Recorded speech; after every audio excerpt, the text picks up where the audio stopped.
Hello friends, कैसे हैं आप सब। आई होप आप सभी स्वस्थ हैं, मस्त हैं और अपनी लाइफ को फुल एंजॉय कर रहे हैं। और फ्रेंड्स, ये टाइम है सुबह के 5 बजने वाले हैं, पौने 5 बजे का टाइम है। तो देखिए, हल्का हल्का सा दिन निकलने लगा है और मेरे घर में जो सोलर लाइट लगी हुई है, जैसे ही दिन निकलेगा सोलर लाइट अपने आप ही ऑफ हो जाएगी। सेंसर लगे हुए हैं इन लाइटों में। तो फ्रेंड्स, मैं आज अपना डेली रूटीन आप लोगों के साथ शेयर कर रही हूँ। कुछ ब्रिलियंट टाइम सेविंग हैक भी आपके साथ शेयर करूँगी। कुछ छोटे छोटे टिप्स हैं। चलिए स्टार्ट करते हैं आज की वीडियो। तो अपने घर में कुछ ऐसी बातें होती हैं खुशहाली लाने वाली, जैसे कि अपने घर के सामने सुबह ही सुबह सबसे पहला काम कीजिए झाड़ू लगाने का, थोड़ा सा पानी छिड़कने का। इससे क्या होता है कि कोई भी नेगेटिव एनर्जी हमारे घर के आसपास भी है तो वो दूर चली जाती है। यदि आपको आपके घर के आसपास गाय मिल जाए, गाय का गोवंश मिल जाए, तो आप उसे रोटी ज़रूर दीजिए। यदि रोटी नहीं है, रात की रोटी भी नहीं है, तो आप थोड़ा सा गुड़ दे दीजिए, चीनी दे दीजिए, आटा दे दीजिए। ये कुछ ऐसी बातें होती हैं जो आपके घर में मतलब खूब तरक्की आती है। तो कुछ बातों को फॉलो करना बहुत ज़रूरी होता है हमारी लाइफ के लिए। और ये बातें ऐसी ही नहीं हैं कि हमने कहीं पे पढ़ी लिखी हैं या सुनी हैं। ये बातें हमारे बड़े बूढ़े भी करते आए हैं, बड़े बुजुर्ग भी हमें बताते थे कि यदि सुबह उठते ही तुम्हारे दरवाजे पे कुत्ता भी आता है तो उसे भी रोटी देनी ज़रूरी होती है। क्योंकि ये ऊपर वाले के कुछ ऐसे नियम होते हैं कि भगवान ने जब हमें दिया है तो सबको दे। इसी तरीके से मैं हमेशा कुछ नियमों का पालन करती हूँ, जैसे अपने घर के आसपास हमेशा साफ रखना, सुबह उठते ही पहली झाड़ू लगाना, नहाने के बाद सूर्य नमस्कार करना, चाय पीने से पहले घर में दीपक जलाना। इस तरीके से छोटी छोटी सी बातों को ध्यान में रखती हूँ ज़रूर। और नहाने के बाद ही मैं अपने किचन में जाती हूँ। ये कुछ ऐसी बातें होगी जो अब मेरी लाइफ का हिस्सा बन गई हैं। और क्या आप भी यही सोचा करते हैं कि यदि हमने अपने किचन को मेंटेन रखा हुआ है तो हमारा बहुत ज़्यादा टाइम किचन में ही जाता है। फ्रेंड्स, ऐसा नहीं है। कुछ हैबिट्स को हमें फॉलो करना ज़रूरी है, जैसे कि जो भी कंटेनर हमने जहाँ से उठाया है उसे प्रॉपर उसी प्लेस पे रख देना।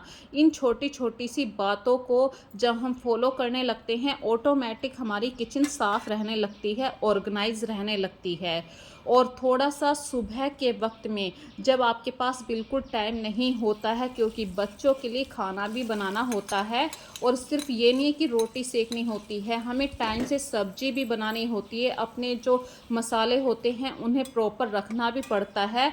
तो जैसे अभी तेल गरम हो रहा है, इस समय जो मेरे पास कुछ सेकंड होंगी, कुछ मिनटें होंगी, इन मिनटों के अंदर भी मैं अपने मसाले दाने को बिल्कुल साफ़ रखूँगी। सारे मसाले के छोटे छोटे से जो कंटेनर है इन्हें बाहर निकाल के साफ़ करके फिर से ऑर्गेनाइज कर दूंगी। इस तरीके से सब्जी भी बन रही है और हमारी मसालेदानी भी, स्पाइसेस बॉक्स भी अच्छी तरीके से साफ़ हो गया है। यहाँ पे आस्था हमने इसकी अपना ड्रेस कुछ ऊपर है टाइम भी बेटे। बचा लिया और जो लाग कंटेनर हैं मसाले वाले वो भी साफ़ हो गए। एक साथ दो काम हो गए हैं। इसी तरीके से रोटी सेकने से पहले यदि आप 5 मिनट पहले आटा लगा देते हैं तो जब हम रोटी सेकते हैं तो आटा बहुत ही स्मूथली हो जाता है, सॉफ्ट हो जाता है। और सॉफ्ट आटे की रोटी वास्तव में बनाने में भी अच्छी लगती है। हमारा मन भी लगता है कि कितना अच्छा आटा है, रोटी बहुत अच्छी तरीके से बनानी है। तो इसी तरीके से फ्रेंड, आपको टाइम का थोड़ा सा ध्यान रखना है। यदि आपके पास 10-15 मिनट भी बचते हैं तो आप उन 10 मिनट का भी थोड़ा सा यूज़ कीजिए ताकि टाइम के अंदर आप अपना काम निपटा सकें।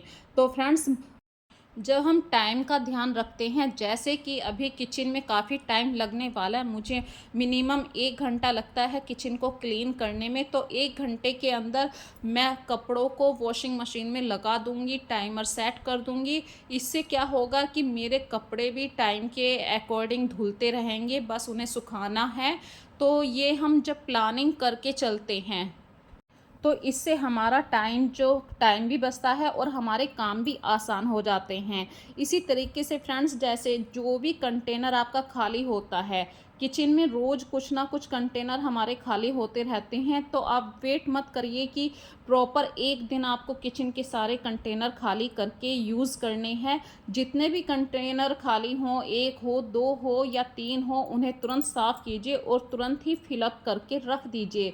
यदि नहीं है कोई भी सामान अभी रखने का, तो फिर बाद में मतलब साफ़ करे हुए कंटेनर आपको आराम से कुछ भी ग्रोसरी भरने के लिए आराम मिल जाएगा आपको। और फ्रेंड्स, जब आपके घर में अक्सर सलाद बनता है, जैसे प्याज का सलाद होता है, थोड़ी सी प्याज बच जाती है, तो उस प्याज को यदि आप किसी टाइट एयर टाइट कंटेनर के अंदर रखते, छोटे से टिफ़िन होते हैं, तो उस प्याज को आप फ्रिज में इस तरीके से रख सकते हैं। एक तो प्याज की स्मेल पूरे फ्रिज में नहीं होगी, दूसरा आपका प्याज बिल्कुल फ्रेश रहेगा।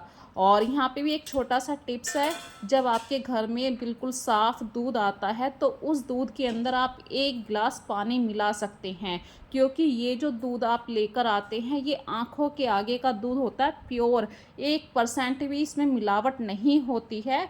और भैंस का जो दूध होता है वो बहुत ही ज़्यादा गाढ़ा होता है, इसकी दही भी बहुत अच्छी बनती है, इसीलिए इस वाले दूध में आप 1 गिलास पानी आराम से मिला सकते हैं। अगली छोटी सी बात आप लोगों के साथ शेयर करना चाहती हूँ। अक्सर हम फ्रिज में इतना सारा खाना पीना रखते हैं, लेकिन हम सोचते हैं कि आज मन नहीं कर रहा फ्रिज को साफ़ करने का। कोई बात नहीं, लेकिन जिस तरीके से आप अपनी गैस को साफ़ करते हैं, 24 घंटे में आप दो बार गैस साफ़ करते हैं, तो एक बार पूरे 24 घंटे में एक बार फ्रिज के अंदर भी कपड़ा लगा दीजिए। इससे क्या है, छोटा मोटा जैसे पानी की बूंद गिर जाती है, वो निशान भी नहीं आएंगे और आपको इतना हेडेक नहीं होगा कि मुझे एक पर्टिकुलर दिन देना है फ्रिज को साफ़ करने के लिए। अक्सर हमारे घर में जो फ्रूट्स आते हैं वो वीकली भी आते हैं और तीसरे चौथे दिन के गैप से भी आते हैं। जब आप फ्रूट्स को धोकर रखें, तो सबसे पहले फ्रूट्स को धो लीजिए, फिर उन्हें सुखा लीजिए, और जब आप बास्केट के अंदर रखें तो उसके नीचे एक टिश्यू पेपर बिछा लीजिए, कोई कपड़ा बिछा लीजिए। इससे क्या होगा, हमारी फ्रूट बास्केट भी ख़राब नहीं होगी। और फ्रेंड्स, ये देखिए, ये फ्रिज आज का नहीं है, नया नहीं है, काफ़ी पुराना फ्रिज हो चुका है, 20-22 साल हो चुके हैं। लेकिन जब हम किसी चीज़ का मेंटेन करते हैं, उसका ध्यान रखते हैं, जितने भी हम गैजेट्स की केयर करते हैं, वे उतने ही लॉन्ग टाइम हमारे लिए यूज़फुल होते हैं। यदि हम इनका ध्यान नहीं रखेंगे, तो कभी वायर जल गई, कभी कुछ प्रॉब्लम होगी, इस तरीके की प्रॉब्लम का सामना करना ही पड़ता है। और जहाँ पे हमारे खाने का स्टोरेज रहता है इस फ्रिज के अंदर, तो इसकी साफ़ सफाई का तो बिल्कुल ज़्यादा ध्यान रखना पड़ता है, क्योंकि हमारी हेल्थ से बड़ा कुछ भी नहीं है। और फ्रेंड्स, सक्सेस का एक मूल मंत्र है कि हर चीज़ को आप टाइम से कीजिए। जैसे बच्चों का स्कूल टाइम से होता है, इसी तरीके से जब आपके बच्चे बड़े हो जाते हैं, तो उन्हें टाइम की वैल्यू बताइए। जब वो टाइम से अपनी कोचिंग क्लास में जाएंगे, तो डेफिनेटली वो टाइम को समझने लगेंगे। तो फ्रेंड्स, बच्चे भी अपने अपने काम से लग गए हैं, जैसे कार्तिक स्कूल चला गया है, हस्बैंड भी अपने ऑफिस चले गए हैं, मैं आ गई हूँ अपनी किचन को साफ़ करने के लिए। तो आजकल फ्रेंड्स, उमस का मौसम है, और उमस के मौसम में मक्खियाँ बहुत आती हैं। तो मक्खियों को दूर भगाने के लिए मैंने क्या काम करा है, जो फिनाइल की गोलियाँ होती हैं, कपूर की गोलियाँ होती हैं, इनको पानी के अंदर डाल रखा है। और जब इस पानी के कुछ छींटे उस कपड़े के ऊपर डाल देती हूँ, जिससे मुझे ये पूरा काउंटर साफ़ करना है। पूरे काउंटर को साफ़ करने के बाद जो इसकी स्मेल है कपूर की गोलियों की, उसकी वजह से मक्खियाँ नहीं आती हैं। अब बात करते हैं कपड़ों की। कपड़े तो देखिए, डेली बेस पे आपको डेली ही वॉश करने चाहिए। यदि आप अपने घर में गंदे कपड़े रखते हैं, तो ये नेगेटिव एनर्जी को इंक्रीज़ करते हैं, आपके घर में नकारात्मक ऊर्जा को बढ़ाते हैं। आप सुबह को तो झाड़ू लगाना पसंद करते हैं, लेकिन कपड़ों को डेली वॉश नहीं करते हैं, ये एक अच्छी हैबिट नहीं होती है। यदि आप चाहते हैं कि मेरा घर नीट एंड क्लीन रहे, ऑर्गेनाइज रहे, तो इसके लिए आपको प्रॉपर टाइम पे कपड़ों को वॉश करना ज़रूरी है। आपके घर में भले ही 1 मेंबर है या 2 मेंबर हैं, अपने टाइम के सूटेबल आपको डेली एक बार वॉशिंग मशीन ज़रूर लगानी चाहिए। इससे क्या है, कपड़ों का बर्डन हल्का हो जाता है। और हम सब अपने अपने लेवल पे अपने अपने घर को अपने आइडिया से अपने तरीके से खूब साफ़ करने की कोशिश करते हैं और ये 100% 100 हम इसमें कामयाब भी होते हैं। ये एक हमारी कोशिश नहीं होती, ये तजुर्बा होता है, क्योंकि हम आज से घर को साफ़ नहीं कर रहे हैं, काफ़ी टाइम हो चुका है। तो ऐसे ही हम होम मेकर नहीं बन गए हैं। यदि अचानक से आपके घर में गेस्ट भी आ जाएं तो आप इस तरीके से अपने घर को एडजस्ट कर लेते हैं कि मिनटों में घर साफ़ हो जाए।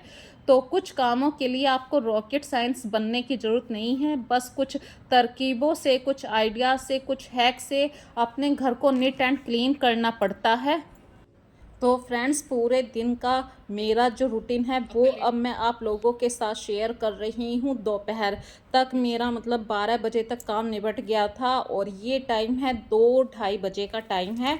दोनों बच्चे स्कूल से आ चुके हैं तो मैं उनके लिए दाल में तड़का लगा रही हूँ। दाल चावल बनाए हैं और आस्था समोसे लेकर आई थी, जलेबी भी लेकर आई थी, तो मैंने प्लेट में लगा के उन्हें तुरंत दे दी थी। मैंने कि गरम गरम इतने बच्चे उसको खा रहे हैं, मैं दाल चावल लेकर आती हूँ।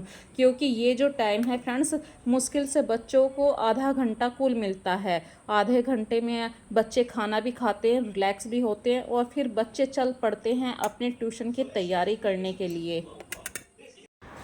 लैला मलेला कैसे दे दी मैं? ऐसी हूँ लैला। हाँ। फिर तुझको की बात तो आई भी ऑर्डर ऐसे ऐसे 1-1 2-2 रुपए जिसमें बचते हैं, मैं वो भी चलेगा बना जाट की सुना दुनिया आट की है। ये किसने ऑर्डर कर दिया?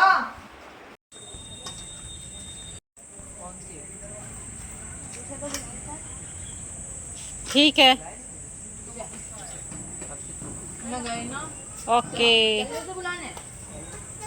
तो फ्रेंड्स, आस्था ने एक ऑर्डर करा था, वो गलत आ गया है, तो अभी उसे रिप्लेस करेंगे। और आस्था भी दोबारा से जा रही है अपनी कोचिंग क्लास में और कार्तिक चला गया है और मैं आ गई हूँ अपनी किचन में। क्योंकि किचन के काम तो आप लोग अच्छे तरीके से जानते हैं, कभी ख़त्म नहीं होते हैं। तो किचन साफ़ करने के बाद थोड़ी सी मलाई रखी थी फ्रिज के अंदर और हफ्ता भर हो चुका था इस मलाई को रखे हुए।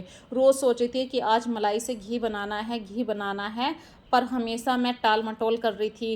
3-4 दिन तो मैंने ऐसे ही बातों में निकाल दिए। तो देखिए, यदि आप प्योर मलाई को घी बनाने के लिए जोड़ते हैं तो उसमें ज़्यादा मेहनत नहीं पड़ती है, बस 3-4 बार अच्छे तरीके से उसे फेंटना पड़ता है। खूब स्पीडली आपको फेंटना है, मिनटों में घी निकल जाता है। ठंडा पानी करके फ्रिज में जो ठंडा पानी होता है ज़्यादा चिल्ड रखिए और उसे डाल दीजिए, तो घी मलाई के अंदर थोड़ा सा मतलब ऐसे मट्ठा सा होता है, वो भी अलग हो जाएगा।